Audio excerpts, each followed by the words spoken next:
Thank you for joining us at 6 o'clock right here on Fox D4. I'm Sabrina Shutters. We start this morning with breaking news we're continuing to follow. One person is hurt after a drive-by shooting Wednesday night in Aiken. Aiken County Sheriff's Office confirming that the call came in at 7:56 p.m. Wednesday. The victim was found with a gunshot wound.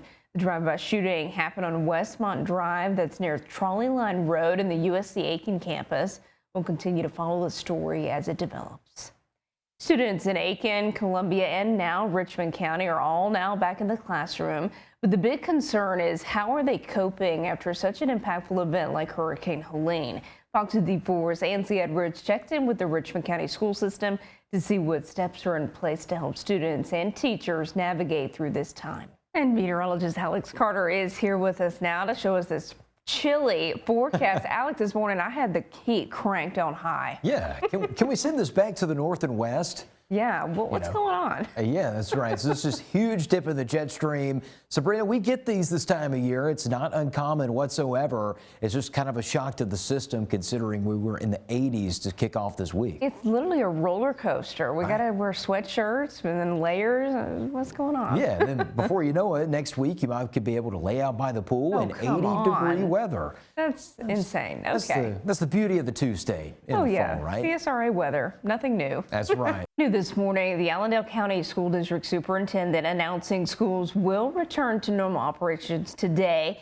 That's after being on a soft lockdown this week after a, quote, violent incident happening at the Friday football game. New athletic event protocols will be released tomorrow. Now to election news. Hurricane Helene is also affecting the way you'll vote in the election coming up in just 18 days. Your polling place may have changed. If you are in precinct 201, your polling location has changed from the building Worship Center to the Boys and Girls Club on Wheeless Road. Richmond County Board of Elections Director Travis Doss explains. And if you aren't sure where to vote, call the Board of Elections or check the Georgia My Voter page online.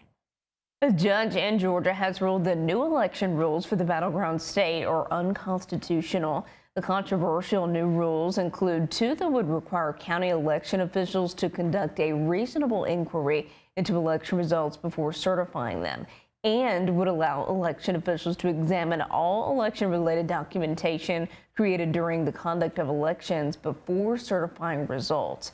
Fulton County Superior Court Judge Thomas Cox wrote in Wednesday's ruling, the court here declares that these rules are illegal, unconstitutional, and void. Georgia's 16 electoral votes are seen as a must-win for both former President Donald Trump and Democratic nominee Vice President Kamala Harris. A groundbreaking in Grovetown. It's a sign of the future with a touch of the past factored in. Fox D4's Lucy Bird shows us how a piece of history is being used to create a community gathering place. The Augusta Donation Center is accepting donations to help out the many people impacted by Hurricane Helene.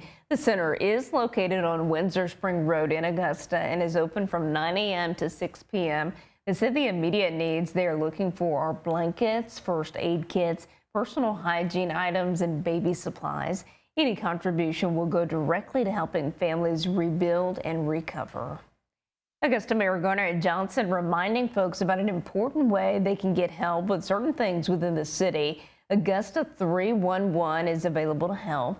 Residents can download the My Augusta 311 app or call the number right there on your screen to report missed trash collection, water outages, downed trees, and other issues. The number is 706-821-2300, and the app is available in your app store. Big changes coming to athletic facilities at Augusta University. The athletic department is investing in remodeling and renovating its sports venues and the Christenberry Fieldhouse. AU's baseball, softball, soccer, basketball, and golf teams have received substantial investment into their facilities. The director of athletics says he's seen the growth firsthand. Coming up in our next half hour, Fox D4's Seth Manus brings us more details about the project. Your time right now, 6:10. Are you looking for a chance to work for one of golf's most prestigious events? You have some extra time to polish up that resume. We'll explain after the break.